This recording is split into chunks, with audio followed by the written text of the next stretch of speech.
The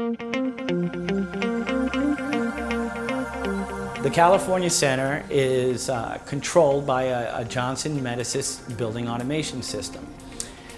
The Cypress wireless pneumatic thermostat, it integrates so seamlessly with the Metasys. I was quite surprised. I've been doing this a long time with different properties. Essentially all of the bigger automation system providers. And more times than not, it has been my experience where a custom gateway has to be established or any number of other protocol links that have to be set up. The integration from the wireless stack with Cypress and Johnson's Metasys is seamless. There is no bridge that has to be built. It's essentially plug and play, and that's been proven over and over as we continue to increase the volume of WPTs on the property. The visibility we see with the WPTs on the BAS, on the graphic interface level,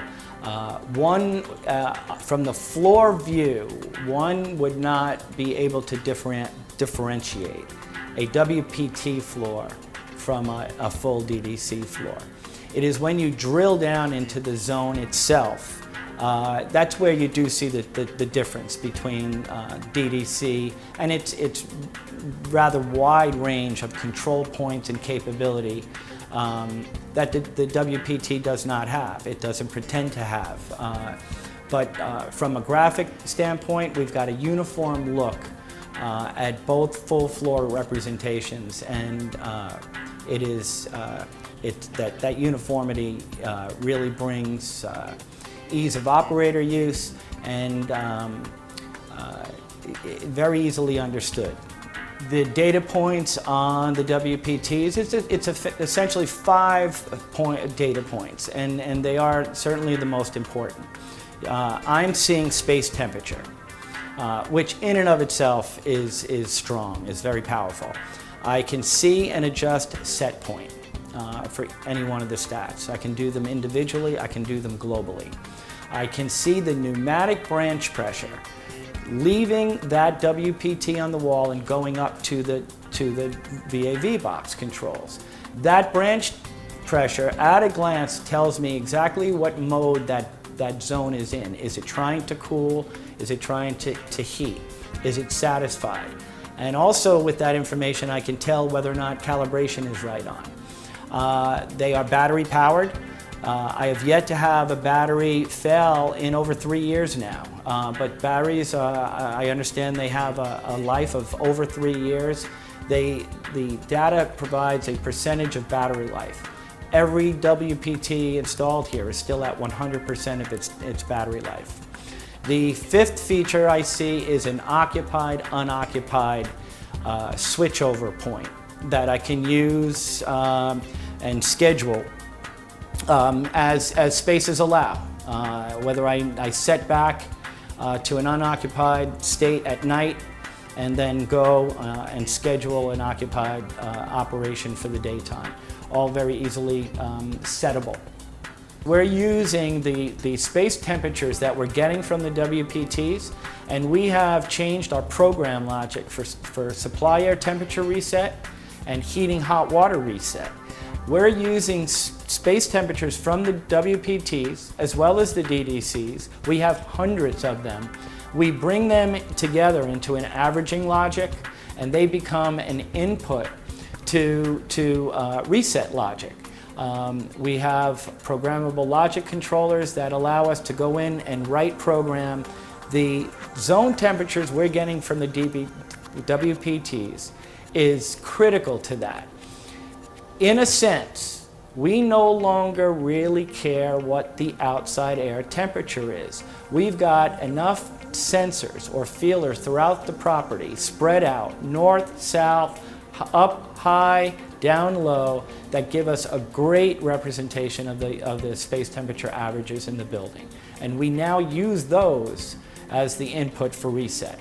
Whereas the old method was outside air, return air. We've got real high resolution now with the WPTs and the DDC zones.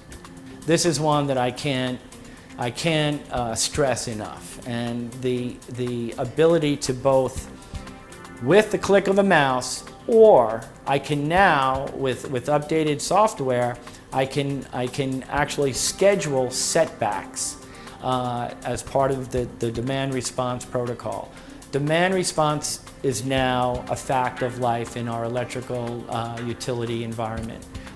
Rate tariffs and rate structures are set with a DR component that really behoove the operator, the owner, the management of a property to implement measures to increase or improve their demand response protocol and to be able to shed more demand upon a curtailment call. And so the more WPT and DDC zones I have in the property, the greater my demand response will be. What I'm able to do very quickly is just drag and drop, in this case, the 14th floor's WPT graphic onto the screen. And right there, I am looking at every zone on this floor. I can see where the thermostat is located, and I can see the zone that thermostat is controlling in the area that we're serving. So this is a great at-a-glance look. What I do then to sort of drill down into any one WPT zone is simply click on it. And we have these basic graphics set up to give the operator or anyone that's viewing this a good understanding of what a VAV zone is doing. The variable air damper that is controlled pneumatically by an actuator, and then a heating hot water coil that is controlled by a pneumatic hot water valve. The key though to this is the 5 data points.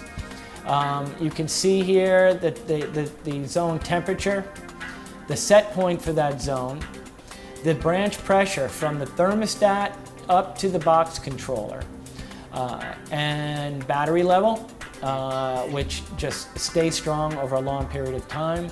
And our occupancy override is off. This is an occupied zone, ergo that point is turned off. So this is 100% more data that I'm getting from the old legacy pneumatic zones. When I come over to the DDC system, I will show you a DDC floor graphic that appears virtually identical to the WPT floor graphic. The floor graphics here are set up as built. In other words, the office and wall configurations is exactly what we see here. And we can see interior zones and perimeter zones. Again, WPT and DDC. A DDC zone does provide me with a greater level of detail on when we drill down into that zone. We see a DDC controller, a electric or electronic heating hot water control valve, and linking down to the thermostat on the wall. I'm able to see flow volume set points and then the actual flow. I can see the percentage of the damper and what percentage of open it is. I can read the supply air temperature leaving this zone and being sent into the space. I can see the temperature of the hot water I'm circulating through the coil, and at what percentage is this heating valve operating at. Again, occupied and unoccupied. A greater amount of useful data. But again, one must keep in mind that a DDC zone, a WPT zone is showing me the same at-a-glance, high elevation look, and this is really helpful. What the WPTs also offer is a sort of a stack look. This is a look that one would get through a web portal. And I can go right down each zone the zone ID, the name of that zone, which is basically the number of the VAV box that it's controlling. I see the actual temperature. I see the set point. I see the branch pressure. I see that my battery levels are okay. I'm in an occupied state, and I have a date and time stamp. With this, I can also drill down into the zone by zone level and go into any one specific zone to pick up some data on it. Some other great features. What the WPTs bring with them is an auto calibration feature that we love to use as part of our ongoing commissioning process. I can select any one zone. I can select any one node, or I can select a whole node group. And all zones enter my mid-range pneumatic calibration pressure, hit setup, and then once I'm ready to go, I hit go, and that calibration goes out to all of the WPTs simultaneously. You don't have anything close to this with legacy pneumatic thermostats. Set point limits can be set. Auto DR, and this is the one that I really like.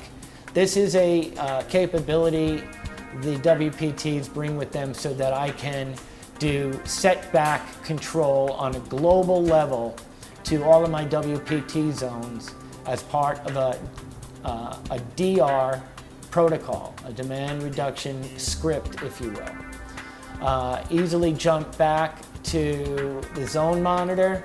Navigation is really easy. Just changing set point. 2 clicks of a mouse. I can enter the temperature that I want to send out.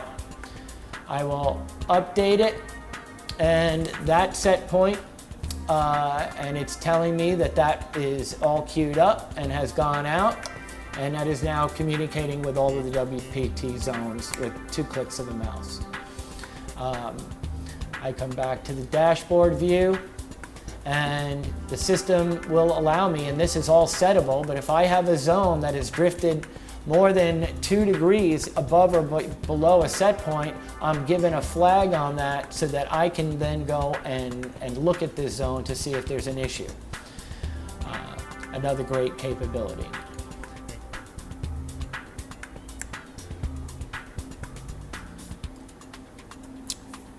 Scheduling for occupied, unoccupied set point. We operate here at typical commercial office hours, essentially 7 a.m. to 6 p.m.